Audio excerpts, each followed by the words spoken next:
গল্প শুরু করার আগে একটা ছোট্ট আবদার। গল্পটি ভালো লাগলে একটা লাইক ও কমেন্ট প্লিজ করে দেবেন। আর খুব ভালো লাগলে চ্যানেলটি সাবস্ক্রাইব করতে এবং প্রিয়জনকে শোনাতে একদম ভুলবেন না। সব সময় মনে রাখবেন, আপনাদের উৎসাহই আমাদের এগিয়ে যাওয়ার রসদ। নমস্কার, আমি অর্ণব। আচ্ছা ধরুন, কোনো একটা একান্নবর্তী পরিবার, যেখানে মানুষগুলো নিজেদের সঙ্গে মানিয়ে গুছিয়ে থাকতে থাকতে একটা নির্দিষ্ট অভ্যাসের দাস হয়ে পড়েছে। নিজেকে একটা নির্দিষ্ট ছাঁচে ফেলে গড়ে নিয়েছে, অপরকেও চিনেছে সেই ছাঁচেই। এবার সেখানে হঠাৎ একজন অতিথি এলে কেমন হয়? না না, আমি দুদিন বা একদিনের অতিথির কথা বলছি না। ধরুন, পড়াশোনার জন্য থাকতে আসা একজন বয়ঃসন্ধির কিশোর, যার বদলানোর বয়স এখনো পার হয়নি। তার আগমন কি বদলে দিতে পারে বাড়ির চেনা মানুষগুলোকে, চেনা ছকটাকে? নাকি বড়দের বাড়িটাই বদলে দেবে ছোট্ট ছেলেটিকে? আসুন উত্তর খোঁজা যাক। শুরু হচ্ছে আমার আজকের নিবেদন, শ্রদ্ধেয় মানিক বন্দ্যোপাধ্যায়ের গল্প তোমরা সবাই ভালো। 18 মিনিট লেট। সারা রাত ঊর্ধ্বশ্বাসে ছুটে কলকাতা পৌঁছতে 18 মিনিট লেট করে গাড়িটা কি অমার্জনীয় অপরাধ তার কাছে করেছে। দিবাকর বাবুর বোন সুবালা জিজ্ঞাসা করল, গাড়িতে ভিড় ছিল না? ভীষণ ভিড়, কোনো মতে একটু বসবার জায়গা পেয়েছিলাম। সুবালা ভাবল, ছেলেটা কি মিথ্যেবাদী? সারা রাত গাড়িতে জেগে বসে এলে কারোর এমন তাজা চেহারা থাকতে পারে? সারা রাত ঘুমোওনি বুঝি? ঘুমিয়েছি, আমার এই বাক্সে পা ঝুলিয়ে চিত হয়ে শুয়ে বেঞ্চে মাথা রেখে ঘুমিয়ে পড়েছিলাম। জেগে দেখি একেবারে নৈহাটি পৌঁছে গেছি। স্টিলের ফোঁড়ায় কণ্টকিত তার ট্রাঙ্কটির দিকে তাকিয়ে কেবল সুবালা নয়, উপস্থিত সকলেই প্রায় শিউরে উঠল। ট্রাঙ্কের ওপর বিছানা পেতে নিয়েছিল নিশ্চয়ই, কিন্তু বিছানা কই রমেনের? সঙ্গে তো শুধু একটা শতরঞ্চি। আমি তো তোষক বালিশে শুই না, চৌকিতে শতরঞ্চি বিছিয়ে চাদর পেতে নি। শক্ত বিছানায় শোয়া খুব উপকারী পিসিমা। পিসিমা? কাকে সে পিসিমা বলছে? আমি তোমার পিসিমা নই। সুবালা প্রতিবাদ জানালো। পিসিমাই তো হন আপনি। রমেন মৃদু মৃদু হাসছে। আমি তোমার এই পিসে মশাইয়ের বোন, ছোট বোন। সুবালা দিবাকর বাবুকে দেখিয়ে দিল, তোমার পিসিমা রান্নাঘরে আছেন। মনে মনে সুবালা ভীষণ চটে গেল। কোথাকার হনুমান ছেলে! দিবাকর বাবুর বয়স 60 হতে চলল, রমেনের পিসিমার বয়স তাও 40 পেরিয়েছে, আর তাকে সে মনে করে বসল পিসিমা। বয়স তার এখনো 27 হয়নি। চোখে না দেখে থাকলেও এতটুকু তো তার জানা আছে যে তার পিসিমার বড় ছেলেটার একটা মেয়ে হয়েছে সম্প্রতি। তার পিসিমার এখন ঠাকুরমা পদবী।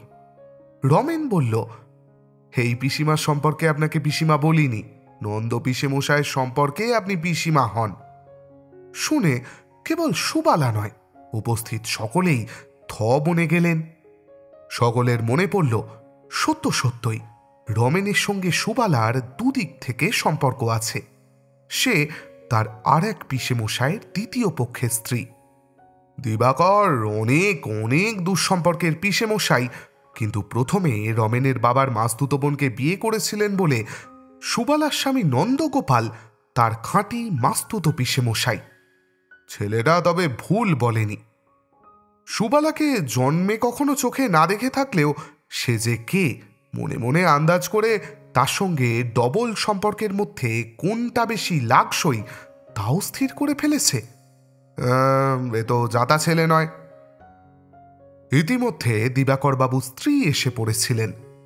মানুষটা তিনি রোগা এবং লম্বা, মুখখানা বদমেজাজি। চশমার ভেতর দিয়ে রমেনকে নিরীক্ষণ করে তিনি যথাবিহিত স্নেহাদ্র কণ্ঠে বিস্ময়ের ভদ্রতা করে বললেন, ও মা, তুমি চারুদার ছেলে? রমেন বলল, বাবাকে আপনি দাদা বলেন পিসিমা? আমি শুনেছিলাম বাবা আপনার চেয়ে ছোট। পিসিমা ঢক করে একটা ঢোক গিলে ফেললেন, বিড়বিড় করে বললেন, হ্যাঁ হ্যাঁ দাদা বলি। তারপর প্রায় ধমক দিয়ে বলে উঠলেন, নাও নাও, জামা কাপড় ছেড়ে মুখ হাত ধুয়ে নাও। রমেনের প্রণাম গ্রহণের জন্য গুরুজনেরা প্রস্তুত হয়ে এতক্ষণ অপেক্ষা করছিলেন। ভাবছিলেন প্রণাম করার কথাটা বুঝি তার মনে নেই। রমেন জামার বোতাম খুলতে আরম্ভ করায় সুবালা আর চুপ করে থাকতে পারল না। পিসিমা পিসেমশাইকে প্রণাম করো রমেন। আমি তো কাউকে প্রণাম করি না ছোট পিসিমা। প্রণাম করো না? প্রণাম করা ছেড়ে দিয়েছি। এমন ভাবে রমেন কথাটা বলল যেন এটা তার বদ অভ্যাস ছিল। খুব মনের জোর দেখিয়ে সে অভ্যাসটা ত্যাগ করেছে। সুবালা আর পিসিমা বাক্যহারা হয়ে তার দিকে তাকিয়ে রইলেন। পিসিমার মেজ মেয়ে রানী খিলখিল করে হেসে উঠেই বিবর্ণ হয়ে চুপ করে গেল। আসলে দিবাকরবাবু ঘরে আছেন ভুলে গিয়েই সে হেসে ফেলেছিল। বাড়িতে, বিশেষ করে তার সামনে শব্দ করে হাসাটা দিবাকরবাবু মোটে পছন্দ করেন না। অন্য সময় হয়তো তিনি হাসি বন্ধ করা সত্ত্বেও রানীকে ধমক দিতেন। এখন নবাগত ছেলেটার চমকপ্রদ পাকামিতে স্তম্ভিত হয়ে যাওয়ায় মেয়েকে শাসন করতে বোধহয় ভুলেই গেলেন। কিন্তু যত বড়ই বেয়াদব হোক, বাড়িতে যে পা দিয়েছে মোটে 5 মিনিট, তার উপর গর্জন করে ওঠা উচিত নয় ভেবে আত্মসম্বরণের অতি কষ্টকর চেষ্টায় কাতর হয়েই সম্ভবত তিনি হঠাৎ ধপ করে চৌকিতে বসে পড়লেন। চৌকিটা কচমচ শব্দ করে প্রতিবাদ জানালো। দিবাকরবাবুর দেহটি প্রকাণ্ড, চুলে পাক ধরলেও গায়ে তার এখনো অসম্ভব জোর। এই তো কদিন আগেই তার বিরাট থাবার থাবড়া খেয়ে মেজ ছেলে সুকান্ত ফিরমি খেয়ে পড়ে গিয়েছিল। সকলের মুখের ভাব দেখে রমেন কি বুঝলো সেই জানে। ক্ষমা প্রার্থনা সুরে ধীরে ধীরে বলতে লাগলো, তাই বলে গুরুজনদের ভক্তি করি না ভাববেন না কিন্তু ছোট পিসিমা। মানুষের পায়ে কত ধুলোবালি ময়লা লাগে, পায়ে হাত দেওয়া উচিত নয় বলেই প্রণাম করি না। বাবাও তাই বলেন, গুরুজনকে ভক্তি করি, পায়ের ময়লাকে তো আর ভক্তি করি না। একজনের পা থেকে ময়লা নিয়ে নিজের কপালে লাগানোর কোনো মানে হয়? দিবাকরবাবু আর সামলাতে পারলেন না, সিংহের মতো গর্জন করে উঠলেন, মানে বুঝেছি, তুমি একটি 1 নম্বরের জ্যাটা ছেলে, যা ও ঘরে যা। রমেন যেন আশ্চর্য হয়ে গেল। এক পা দিবাকরবাবুর কাছে এগিয়ে গিয়ে জিজ্ঞাসা করল, রাগ করলেন পিসেমশাই? দিবাকরবাবুও নির্বাক বিস্ময়ে একটুক্ষণ তার দিকে তাকিয়ে থেকে চৌকি ছেড়ে গটগট করে ঘর থেকে বেরিয়ে গেলেন। রমেন আপন মনে বলল, পিসেমশাই রাগ করেছেন। সে যেন বুঝতে পারছে না কেন দিবাকরবাবু রাগ করলেন। তার যেন বিশ্বাস হচ্ছে না দিবাকরবাবু সত্য সত্যই রাগ করেছেন। বেলা তখন প্রায় 11টা বাজে। রমেনকে নিয়ে মাথা ঘামানোর সময় কারোর ছিল না। লোক তো বাড়িতে কম নয়, নাওয়া খাওয়ার হাঙ্গামাও তাদের সহজ নয়। তাছাড়া আশ্রিত হিসাবে বাড়িতে থাকবার জন্য যে এসেছে, তাকে নিয়ে অত ব্যস্ত হওয়ার গরজই বা কার? রমেনের ট্রাঙ্কটা বৈঠকখানা থেকে ভিতরের একটা ঘরে নিতে সাহায্য করে সেই চাকরটা কোথায় গেল আর তার কোনো পাত্তা নেই। দরজার সামনে দিয়ে যাওয়ার সময় সুবালা একবার রমেনকে চান করে নিতে বলে গেল, আর কেউ খবর নিতে এলো না। ঘরটা বেশি বড় নয়। 2টি চৌকি, একটি টেবিল, 2খানা রং করা লোহার চেয়ার আছে। 2টি চৌকিতেই বিছানা গুটোনো আছে। একটি সুকোমলের, অন্যটি দিবাকরবাবুর ছোট ভাই সুধাকরবাবুর শালা রঞ্জিতের। টেবিলের একপাশে আইএ ক্লাসের বই, বাকি অংশ জুড়ে স্কুলের নিচু ক্লাসের ইংরাজি বাংলা অঙ্কের মলার ছেঁড়া বই আর খাতা ছড়ানো। দেয়ালে বসানো কাঠের তাক দুটিতে খুঁড়ি, লাটাই, মার্বেল, রাবারের বল, টিনের কৌটো, কাগজের বাক্স থেকে শুরু করে পালিশটা জুতো পর্যন্ত কি যে নেই তাই বলা কঠিন। সুকোমল আর রঞ্জিত এ ঘরে থাকে এবং বাড়ির কন্ডা দেড়েক ছেলে মেয়ে দুবেলা এ ঘরে বসে নকুল মাস্টারের কাছে পড়াশোনা করে। সুকোমল সঙ্গে এসেছিল। তার সঙ্গে 2-4টি কথা বলার চেষ্টা করে রমেন বিশেষ সুবিধে করতে পারল না। কাটা কাটা জবাব দিয়ে সুকোমল কুটিল চোখে তাকে শুধু তাকিয়ে তাকিয়ে দেখতে লাগলো। রমেন যখন ট্রাঙ্ক খুলে তার বই আর কাপড় বার করছে, হঠাৎ সে চিবিয়ে চিবিয়ে মন্তব্য করল, আমি তো ভেবেছিলাম তোমাকে ওপরে ভালো ঘরে থাকতে দেবে। ঘর খালি নেই নিশ্চয়? নেই, দেখে শোনা আছে কিনা। দোতলায় আছে, 3 তলায় আছে, সব বড় মার নিজের লোকের দখলে। এক একজনের এক একটা ঘর। খাটে না শুলে বড় মামার ছেলে মেয়েদের ঘুম আসে না। খাটে শুয়ে অভ্যেস হয়ে গেছে হয়তো। সুকোমল ফোঁস করে উঠল, আমরা কেন নিচে ছ্যাঁতছ্যাঁতে ঘরে গাদাগাদি করে থাকবো? আহা, পিসেমশাইয়ের ভাইও তো নিচের তলায় থাকেন ভাই। সাদে থাকেন, বাদ নিয়ে সিঁড়ি ভাঙতে পারেন না বলে থাকেন। ছোট মামিরা তো ওপরে থাকেন। রাগে অভিমানে সুকোমলের মুখখানা খানিক বাঁকা দেখায়। এই তো সবে এলে, 2 দিন থাকো, টের পাবে আমাদের সঙ্গে কেমন ব্যবহার সবাই করে। বাড়িতে থাকতে দিয়েছে তাই যেন ঢের। রমেন একগাল হেসে বলল, ধ্যাত, তাই কখনো হয়? খারাপ ব্যবহার যদি করবে, বাড়িতে থাকতে দেওয়ার দরকার কি? মনে কষ্ট দেওয়ার জন্য কাউকে ইচ্ছে করে বাড়িতে রাখে? সুকোমল হতভম্বের মতো বলল, রাখে না। রমেন বলল, কেন রাখবে?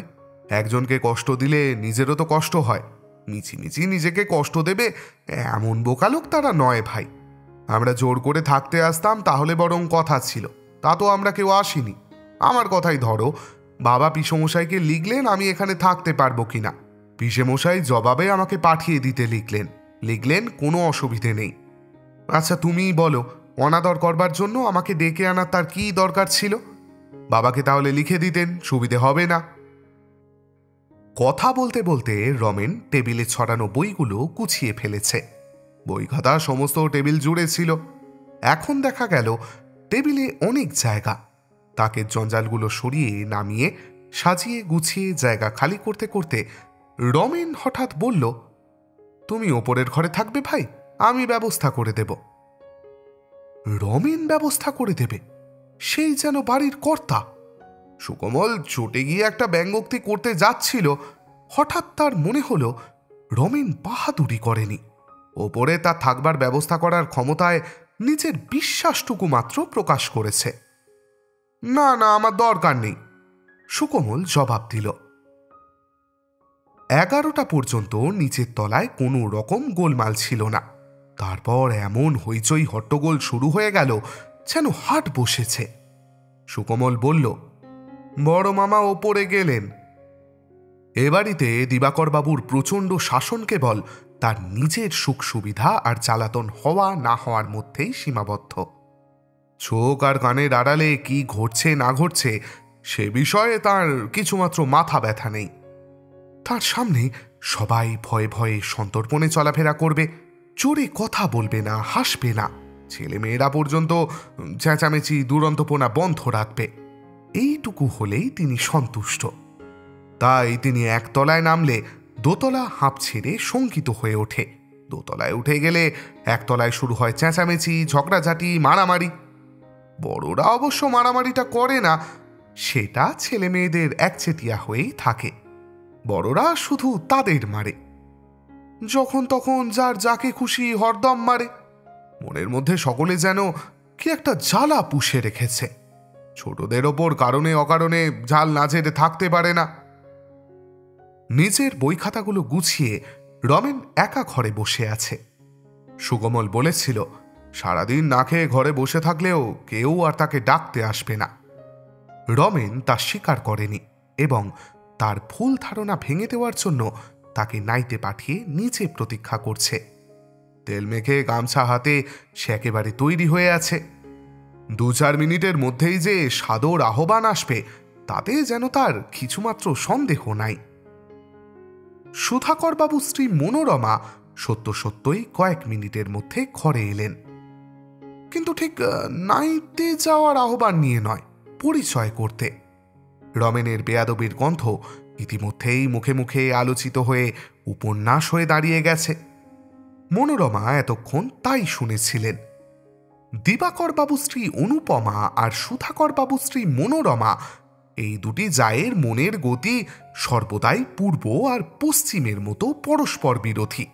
একজন লাল পাড় শাড়ি পরলে অন্যজন পরেন কালো পাড় শাড়ি। একজন রুই মাছ খেলে অন্যজন খান কই মাছ। একজন কারণ নিন্দে করলে অন্যজন তার প্রশংসায় পঞ্চমুখ হয়ে ওঠেন। একজনের কোনো ছেলে বা মেয়ে পর্যন্ত যদি অন্যজনের একটু বেশি আদর পায়, নিজের সেই ছেলে বা মেয়েকে ধরে তার মা আচ্ছা করে পিটিয়ে দেন। এখন রমেন যখন আজ এলো, মনোরমার কাছে সংবাদ ঠিক মতোই পৌঁছেছিল, কিন্তু অনুপমা তাকে অভ্যর্থনা করতে গিয়েছিলেন, তাই তিনি তাকে একবার চোখের দেখা দেখতে যাওয়াও উচিত মনে করেন নাই। তারপর অনুপমা যখন তীব্রভাবে রমেনের নিন্দে শুরু করলেন এবং স্পষ্ট ভাষাতেই ঘোষণা করে দিলেন যে বাড়ির ছেলেদের মাথা খাওয়ার জন্য এ শনিগ্রহকে তিনি বাড়িতে জায়গা দিতে পারবেন না, 2-4 দিন দেখে দূর দূর করে খেদিয়ে দেবেন, তখন মনোরমার মনে হলো এই তেজি সুবিবেচক আদর্শ চরিত্র ছেলেটির সঙ্গে তো অতি অবশ্য তার ভাব করা দরকার। ঘরে ঢুকেই তাই হাসি মুখে অত্যন্ত মিষ্টি সুরে বললেন, একলাটি বসে আছো বাবা, বাড়ি ছেড়ে এসে মন কেমন করছে? রমেন কাঁদো কাঁদো হয়ে বলল, হ্যাঁ। মনোরমা একটু ভড়কে গেলেন। এত বড় ধাড়ি ছেলের মুখে এমন ধারা জবাব কি শোভা পায়? বাড়ির জন্য মন কেমন করার অভিযোগ রমেন অস্বীকার করলে তিনি তাকে কি বলবেন মনে মনে মনোরমা ঠিক করে রেখেছিলেন। 4-5 বছরের ছেলের মতো সে সহজ সরল জবাব দিয়ে বসায়, তাকে এবার কি বলবেন খানিকক্ষণ তিনি ভেবেই পেলেন না। আচ্ছা, বোকা হাবা নয় তো ছেলেটা? মাথার কোনো দোষ নেই তো? সহজ ও অকৃত্রিম আবেগের অনভ্যস্ত ধাক্কা সামলে মনোরমা তারপর বললেন, প্রথম 2-4 দিন ওরকম লাগবে বাবা, তা আমরাও তো তোমার পণ নই, আমি হলাম গিয়ে তোমার। মনোরমা থমকে থেমে গেলেন। আচ্ছা, তিনি রমেনের কে হন? দুঃসম্পর্কের পিসিমার জায়ের সঙ্গে কি সম্পর্ক হওয়া উচিত? আপনি আমার ভালো পিসিমা। পিসিমা? তাই বটে। রমেনের পিসিকে তিনি যখন দিদি বলেন, তিনিও রমেনের পিসিমা হন বটে, কিন্তু ভালো পিসিমা কেন? ছোট বড় মেজ সেজ রাঙা কালো মাসি পিসি দিদি বৌদি এসব তিনি অনেক শুনেছেন। ভালো পিসিমা এই ডাক তো তিনি কখনো শোনেননি। তিনি কি ভালো? রমেন কি দেখেই চিনেছে তিনি মানুষটা মন্দ নন, মন তার ভালো? মনোরমা একটি বিস্ময়কর আনন্দ অনুভব করেন।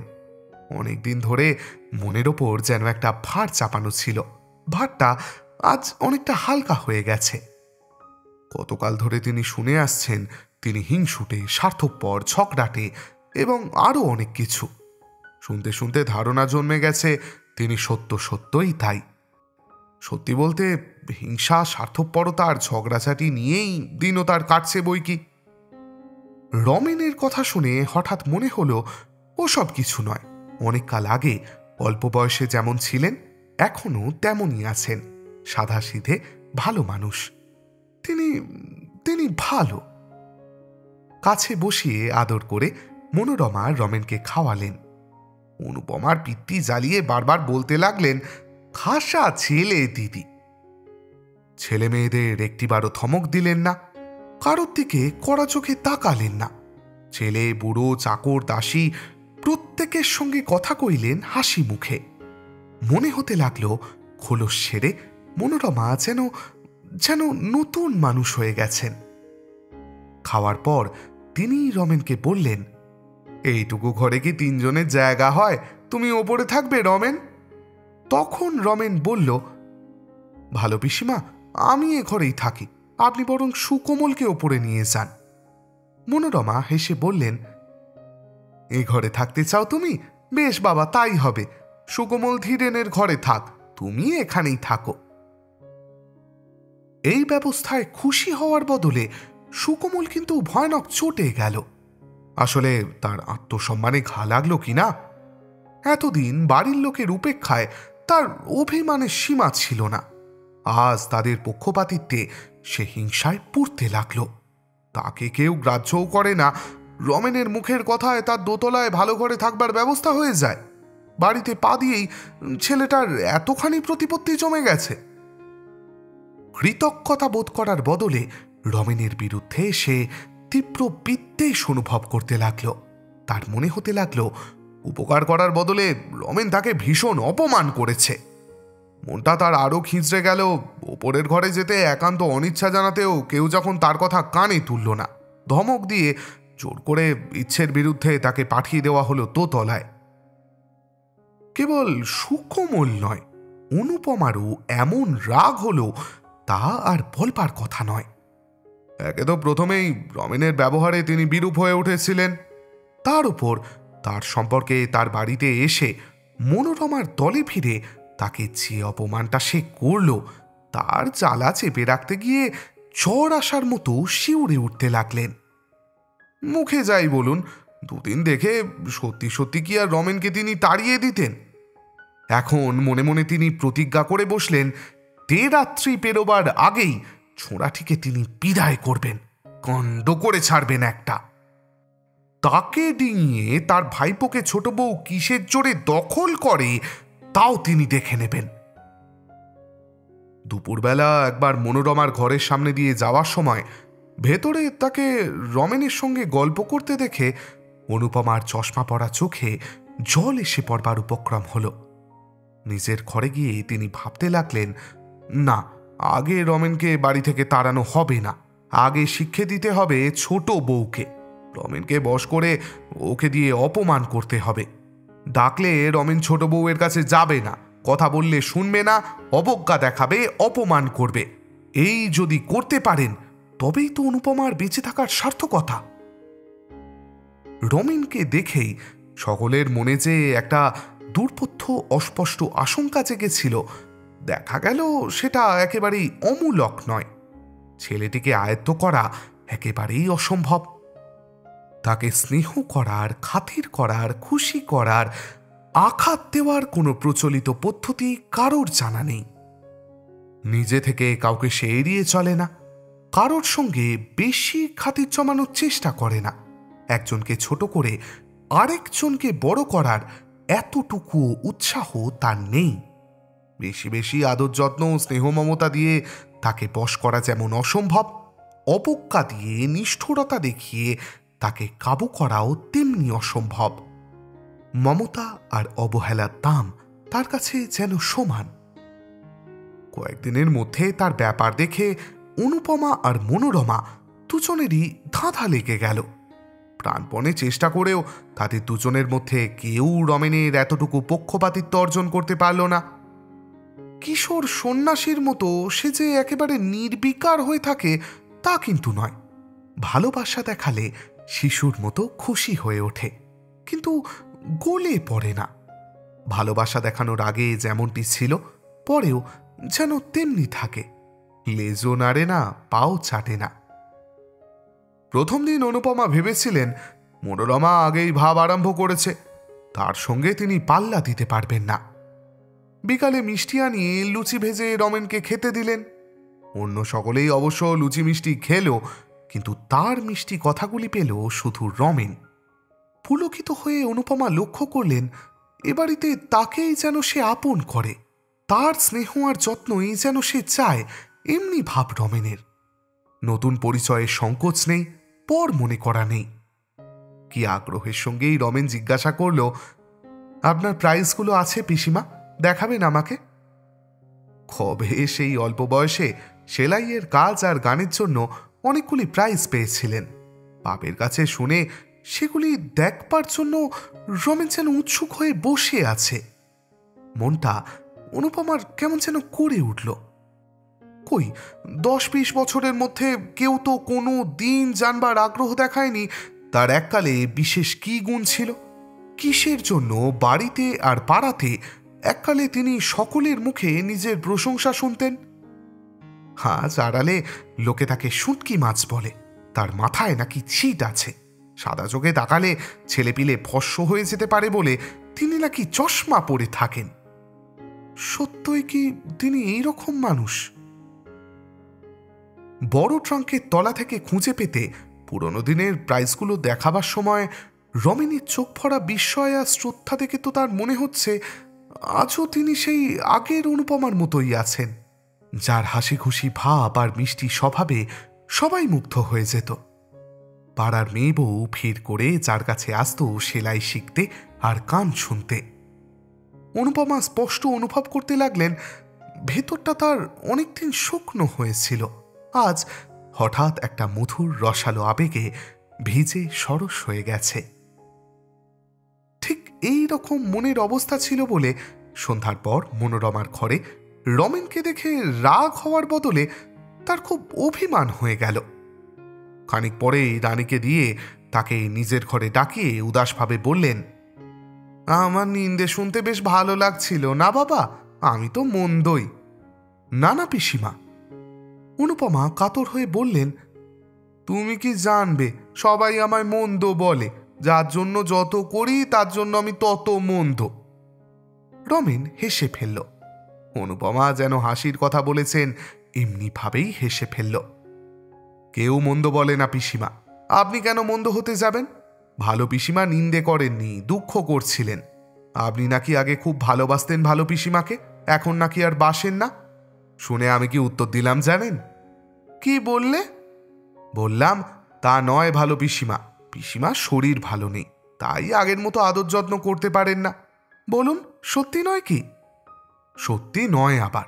আজ কতকাল ধরে কত অসুখে ভুগছেন পিসিমা, কে তার খবর রাখে? কে তাকিয়ে দেখে তার দিকে? তিনি মরলেই বা কার কি এসে যায়? সংসারের জন্য উদয়স্থ তিনি কেটে যাবেন, সকলের ভাবনা ভেবে জর্জরিত হবেন, তাহলেই সবাই খুশি। কিন্তু এ ছেলেটির দয়া মায়া আছে, দেখেই বুঝতে পেরেছে তার শরীর ভালো নয়। তা ছোট বউ কি বললে? বললেন স্বর্ণ সিন্দুর খেলে আপনার উপকার হবে। ওর এক মামা কবিরাজি করেন, তার কাছে খাঁটি ওষুধ পাওয়া যায়, আনিয়ে দেবেন বললেন তো। অনেককাল পরে সেদিন রাত্রে হেসেলে খেতে বসে অনুপমা আর মনোরমার মধ্যে কিছুক্ষণ সুখ দুঃখের গল্প হল। তারপর কাটল অনেকগুলো দিন রাত্রি। বাড়ির অসংখ্য সংঘর্ষ, ছোট আর বড়, সামান্য ও সাংঘাতিক, যেন আপনা থেকে উপে যেতে লাগলো অতীতে। একটা অদ্ভুত পরিবর্তন দেখা দিল বাড়িতে। সবাই ভাবতে লাগলো আমি ভালো, আমি কেন খারাপ হতে যাব?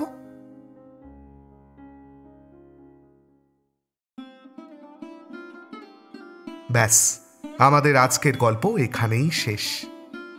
মা শারদা বলে গিয়েছিলেন, যদি শান্তি চাও কারোর দোষ দেখো না, দোষ দেখবে নিজের। না না, তাহলে আমি আপনাদের ওভার থিঙ্কিং করতে বলছি না, তবে অন্যদিকের মানুষটা কি দোষ করছেন ভাবার আগে একবার কি খুঁজে নেওয়া যায় না ওই দোষগুলোর আড়ালে আর কি কি গুণ লুকিয়ে আছে? খুঁজতে খুঁজতে হয়তো তাদের গুণগুলো এতটাই প্রকট হয়ে পড়বে, দোষগুলো লজ্জায় আর মুখ লুকোনোর জায়গা পাবে না। হ্যাঁ, আমি মানছি অনেক মানুষকে হয়তো চেষ্টা করলেও শুধরে ফেলা যায় না। রমেনের পিসেমশাইয়ের পরিবার তার শত সদিচ্ছাতেও নাও বদলাতে পারতেন। এটা যেমন সত্যি, তাঁরা যে বদলেছেন, কিছু মানুষ সে অন্তত বদলান, এটাও তো সত্যি। জেনেটিক্যালি কেউ যদি খারাপ হয়ে জন্মানো, একটা ভালো পরিবেশ কিন্তু সেই মানুষটাকে সুস্থ করে তুলতে পারে। আচ্ছা, গল্প অনেক হলো, এবার আমায় বিদায় দিন সবাই। আবার ফিরে আসবো আপনাদের কাছে খুব শিগগিরই। ততদিন খুব ভালো থাকবেন, ভালো রাখবেন। শুভরাত্রি।